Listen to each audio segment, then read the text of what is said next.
Hola, hola, ¿cómo están?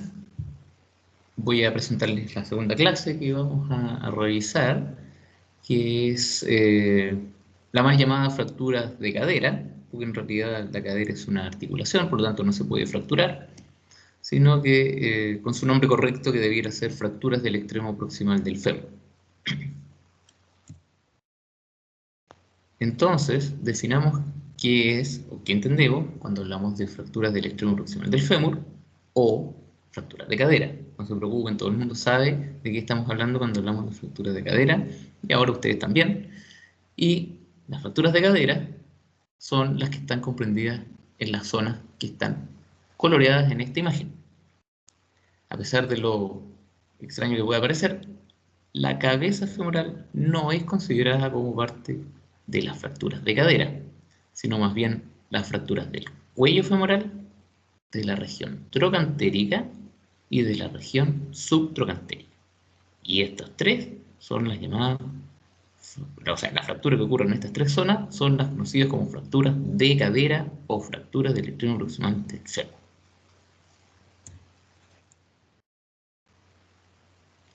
Esta es una imagen clásica de una fractura del cuello femoral, y las fracturas del cuello femoral corresponden más o menos al 45% del total de la fractura de cadera. Esta es una fractura trocantérica y que también corresponde en frecuencia a un 45% del total de las fracturas de cadera. Y esta es una imagen de una fractura subtrocantérica que tienen un poco de características. O sea, las tres tienen características muy diferentes y las vamos a revisar, pero las subtrocantéricas son mucho menos frecuentes, llegando hasta un 5 a un 10% del total de la fractura. ¿Qué es lo fundamental que hay que comprender en este tipo de fractura? Es que la cabeza femoral tiene una irrigación terminal. ¿Basada en qué? En que se forman ciertos anillos anastomóticos en la región trocantérica del fémur, ¿cierto? Y existen unas ramas ascendentes, ¿ya? Que fundamentalmente son aportadas por la rama circunfleja femoral medial, ¿cierto? Que suben desde la región trocantérica hasta el cuello femoral, especialmente por su región posterior. Y por lo tanto, cualquier fractura que altere esa irrigación va a producir, con el paso de los pocos meses, una necrosis de la cabeza femoral. Eso hace una gran diferencia entre entre las fracturas del cuello, que alteran la irrigación de la cabeza femoral, versus las fracturas de la región trocantérica y subtrocantérica, en los cuales la irrigación es muy alta y de muy buena calidad. La irrigación de la cabeza femoral, entonces, para complementar, aportada fundamentalmente por la arteria circunfleja femoral medial en hasta un 80%, tiene otra contribución de la arteria circunfleja femoral lateral y una muy mínima un mínimo aporte aportado por la arteria que está dentro del ligamento redondo, que es fundamental hasta los 4 años y después pierde toda función. Aquí tenemos una imagen posterior. Entrando un poco más en terreno, en relación a la epidemiología, muy parecido a lo que es el coronavirus, esto también es una epidemia, pero ortopédica, porque cada vez tenemos mucho más casos. Piensen que en el año 1990 la incidencia era de 1.3 millones, estos son números en Estados Unidos, y se pronostica que para el año 2050 será de 6.3 millones al año. Y así esto seguirá aumentando con 500.000 casos por año hasta el 2050. Y eso en Estados Unidos, pero también se ha replicado en Chile y en todos lados, dado que el envejecimiento es un factor fundamental en la aparición de este tipo de fracturas. Y otra cosa importante, que a diferencia de lo que es la artrosis de cadera, la coxartrosis, ¿cierto? Que sí está cubierto por el auge, la fractura de cadera no lo es. El 87% de las personas que tienen una fractura de cadera es mayor de 65 años. Y se estima que un tercio de las mujeres mayores de 90 años tendrá una fractura de cadera. en su vida. De todos los pacientes, el 75% son mujeres. Y esto es muy importante, porque a pesar de todo tratamiento que se puede hacer, la mortalidad de una fractura de cadera va entre un 14 y un 36% dentro del primer año. Pero si estos pacientes no son operados y por lo tanto no se restituye muy rápidamente su condición previa a la fractura, el tratamiento tiene una mortalidad de un 30% en fracturas no desplazadas de cuello y un 90% en las fracturas desplazadas. Eso en general. La caída es el principal antecedente señalado por los pacientes cuando cuando son llevados habitualmente al servicio de urgencia y son entrevistados por sus médicos. Pero tienen que saber que no más del 50% de las fracturas está asociada a una caída, porque una caída es tropezar con algo habitualmente, pero en el 50% de los casos ocurre una fractura espontánea, solo por insuficiencia ósea, ¿ya? Y posterior ocurre la caída. Por lo tanto, no es que el paciente o la abuelita se tropezó con algo, sino que se levantó, se fracturó y se cayó.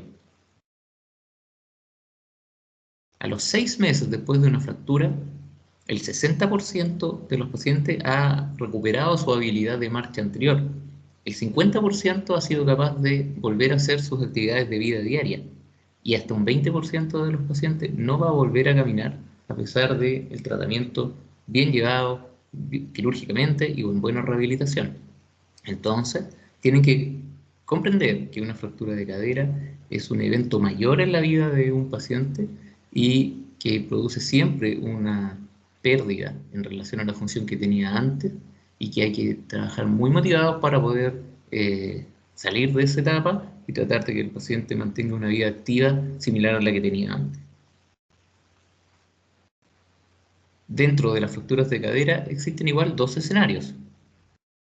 Un escenario en el cual se ven involucrados pacientes jóvenes, en los cuales hay relación con accidentes de tránsito o caídas, ¿cierto? Y por lo tanto, el nivel de energía que se produce en estos accidentes es mayor y el tipo de fractura es un poco diferente. Y el otro que conversamos, la caída de baja energía, ¿cierto? En adultos mayores. La clínica es muy clásica, ¿cierto? Los pacientes tienen importante dolor en relación al muslo y a la región inguinal, ¿cierto? Con notable impotencia funcional. No son capaces de deambular y no son capaces de levantar el talón de la cama, sino muy clásico y que hay que preguntar e intentar lograr en estos pacientes.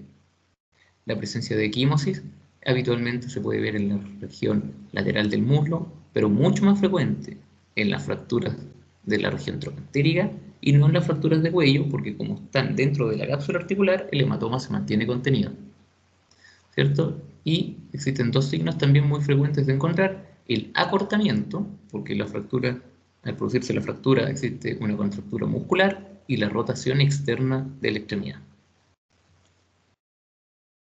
Vamos a definir algunas características de cada una porque son muy diferentes, ya las van a ver una de otra. Primero, fracturas de cuello femoral. Las fracturas de cuello femoral, como les dije, son las que se ven fundamentalmente relacionadas con el desplazamiento, ¿ya? La clasificación más clásica es la clasificación de Garden, en la cual antes se dividían en varios grupos y todo, pero hoy se ha simplificado en dos grandes grupos: fracturas desplazadas y fracturas no desplazadas. Es una clasificación que nos otorga un poder pronóstico, ¿cierto? Y que nos indica el tratamiento.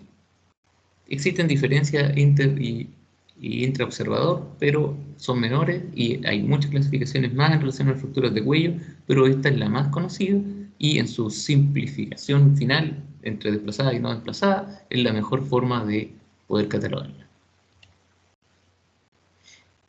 ¿En qué relevancia tiene? La siguiente. En relación a las fracturas no desplazadas, estas tienen un bajo riesgo de necrosis de la cabeza femoral, 5 a 10%.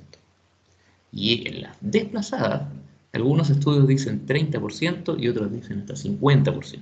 Por lo tanto, el desplazamiento de una fractura del cuello femoral va a tener dos grandes complicaciones: la necrosis de la cabeza femoral y la no unión de una fractura. Y basado en eso, podemos tener este algoritmo de tratamiento que, si lo ven bien, es bastante sencillo de utilizar y deben saberlo, ¿ya?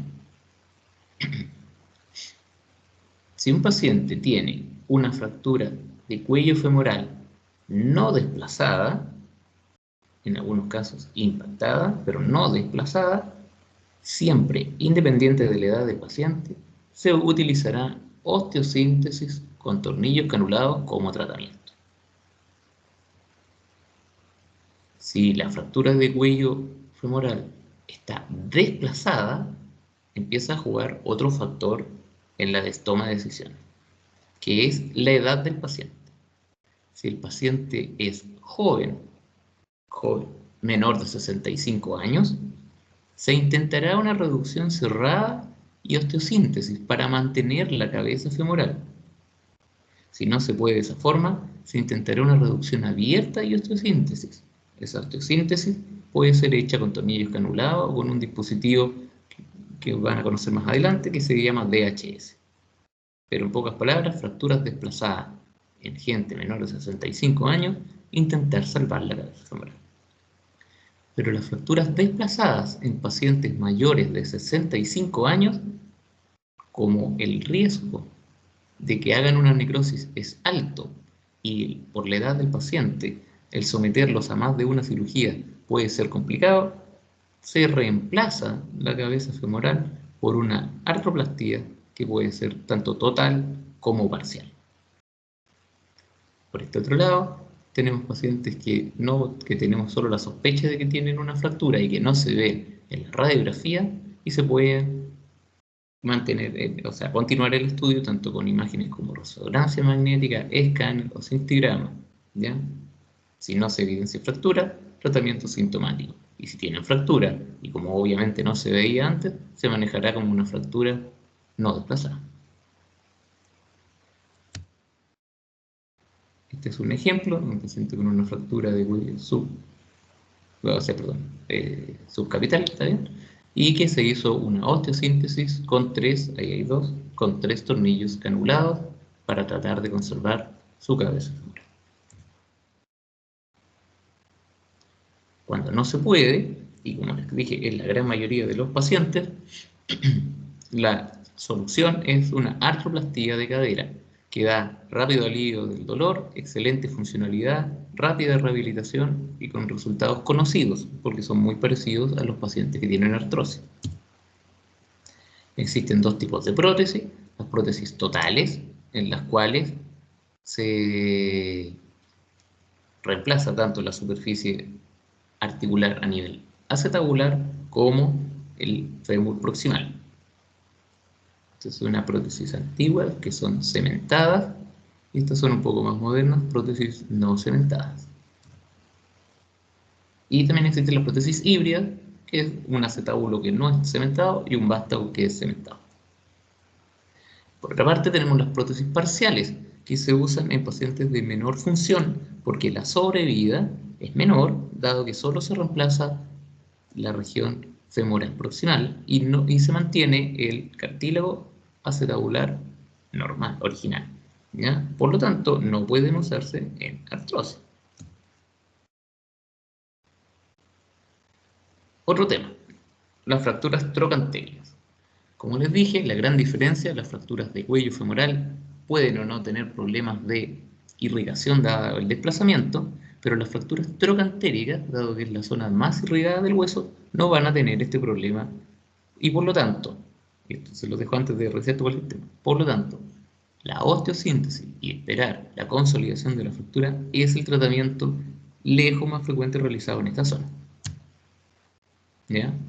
Entonces, tienen un mínimo riesgo de necrosis y de no unión, con una alta tasa de consolidación, y por lo tanto, siempre la osteosíntesis es lo que vamos a hacer en las fracturas trocantéricas. Y hay dos tipos de osteosíntesis, fundamentalmente: dispositivos laterales, que si se dan cuenta están apoyados en la cortical lateral, que es para las fracturas más simples de la región trocantérica, y dispositivos cefalomedulares que se utilizan en las fracturas más complejas. Algunas clasificaciones, ¿cierto? Que en ellas no tiene relevancia si están desplazadas o no, porque ya sabemos que todas van a consolidar, sino que las principales características de sus clasificaciones dependen del número de fragmentos, el rasgo de los fragmentos y la capacidad de colocar dispositivos laterales o no. Este es el dispositivo lateral más común, se llama DHS, se trata de una placa lateral apoyada en la cortical lateral y un tornillo deslizante a nivel de la cabeza femoral que es capaz de cerrar y hacer un poco de compresión a nivel de los rasgos de fractura. Recuerden, DHS para fracturas trocantéricas simples. Los clavos cefalomedulares para fracturas trocantéricas más complejas, con más de un rasgo o que no permiten la instalación de un dispositivo lateral. Y por último, nos quedan las fracturas subtrocantéricas, que como les dije son menos frecuentes y tienen algunas características diferentes. Corresponden hasta un 10 a un 15% de las fracturas proximales, tienen un gran porcentaje de presencia en pacientes jóvenes con fracturas de cadera, ¿cierto? E incluso también hay que considerar que hasta un 10 a un 15% de estas fracturas se encuentran en un hueso patológico. Esta es una región anatómica sometida a un gran estrés mecánico. Tiene buena irrigación, similar a las fracturas trocantéricas, pero hay gran estrés mecánico dado por los músculos y por las fuerzas que se ejercen sobre él, y por lo tanto es vital una reducción anatómica de la fractura para que la consolidación se produzca. Se usan algunos dispositivos, uno que ya conocen, los clavos cefalomedulares, que pueden incluso ser mucho más largos, llegando hasta abajo en el fémur, ¿cierto? Y otro dispositivo parecido al DHS que se llama DCS, también para fracturas que son mucho más conminutas y que no permiten la colocación de un clavo. En resumen total de todas las patologías de cadera, de fractura de cadera, es una patología muy frecuente, en aumento considerable y que actualmente es una epidemia ortopédica. Existe una alta morbimortalidad secundaria a la presencia de una de estas fracturas, con pérdida de la independencia y con una mortalidad que llega incluso al 30% a pesar del tratamiento. Y el tratamiento es quirúrgico siempre, dado que existe una alta mortalidad del tratamiento no quirúrgico. El manejo dependerá, primero, de la zona donde ocurre la fractura, en el cuello femoral, dependiendo fundamentalmente del desplazamiento y de la edad. En la región trocantérica, que siempre es osteosíntesis, dependerá del número de rasgos y la capacidad de colocar uno u otro de los dispositivos. Y en la región subtrocantérica, que también es siempre osteosíntesis, pero haciendo mucho más énfasis en una reducción anatómica. Tornillos canulados para una fractura de cuello no desplazada, prótesis para fracturas desplazadas en mayores de 65 años, DHS para fracturas simples de la región trocantérica y un DCS más un clavo cefalomedular para fracturas tanto trocantéricas como subtrocantéricas complejas. Muchas gracias.